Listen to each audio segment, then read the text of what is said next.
The Alexandrian librarians were given a responsibility and a freedom that at the time wasn't recognized to be as important as it really is, and that is to pretty much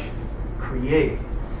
the history of the future, what we say the ancient world was. The card catalog created a sense that this was a body of literature that was being inherited by the future, and so there became a lot more attention to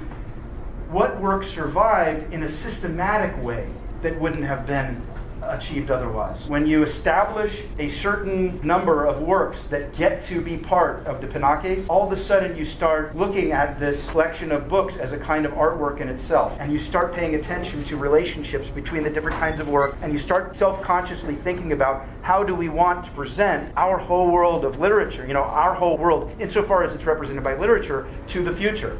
in a way that would have been a lot more random otherwise. They were the gatekeepers of culture, these librarians.